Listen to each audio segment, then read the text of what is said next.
Hello Pro Gun YouTube. Today I wanted to bring you the Glock 19 generations. So we have a third, fourth, and fifth gen. I do not own a first or second gen anymore, but we could talk about the differences. We're going to start off with the Gen 3. All of these guns are unloaded. No mag. No mag, no ammo. No mag, no ammo.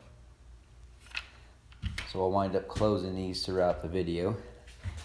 Alright, so the first two gens didn't have a laser rail, didn't have any finger grooves, really didn't have anything. It was a square plastic gun.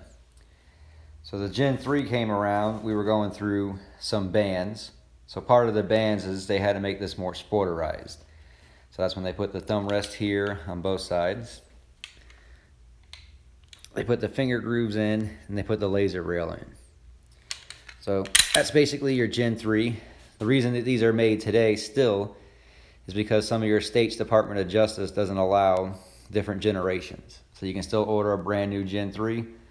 And in many people's opinion, this is what made Glock. Because when Glock caught on, the Gen 3 was very, very popular at the time. Versus the Gen 1s and 2 were mainly law enforcement. Alright, next we're going to move on to the Gen 4. So the Gen 4, they came out with a different texture, changeable back straps, and a reversible mag for left-hand shooters. Still has the rail. Go ahead and close it. So I put the medium beaver tail on. It comes with a medium and a large. So that'll protect your hand, not like I never got slide bit by a Glock 19, but it looks cool. And the fifth gen. So the Model 44 is going to fill in because I don't own a fifth gen, but we can still use it as a guide. So flared mag well, no finger grooves, different texture, still has the same slide for your accessories.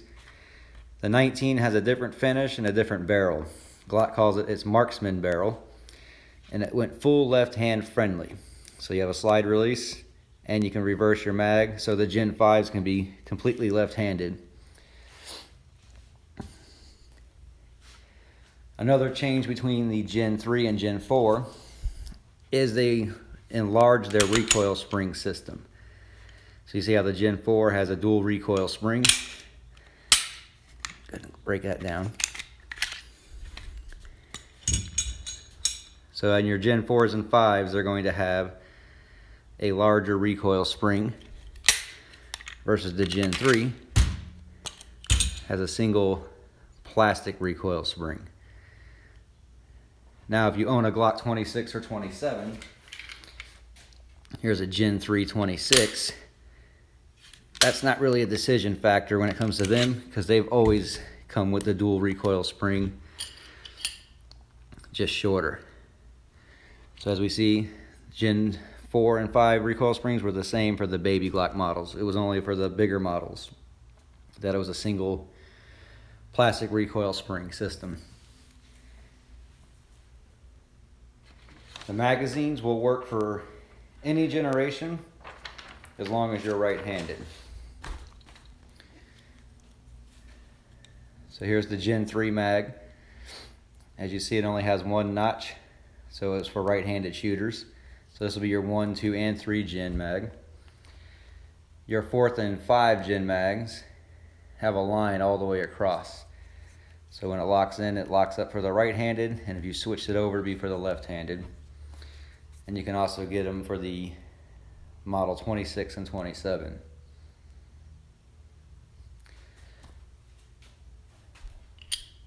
So other than that, if you're right-handed, it really doesn't matter which generation you get.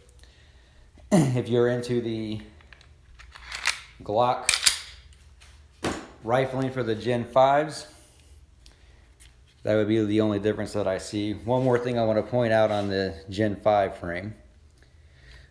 Oops, that's the Gen 4 frame. See, I get them confused myself. The Gen 5 frame, the early ones had a cutout here in the front, and it interferes with your grip. So make sure if you're buying a Gen 5 19 online that you're seeing actual pictures, and don't be afraid to email them if it has the front cut, because they stopped doing that on the Gen 5s.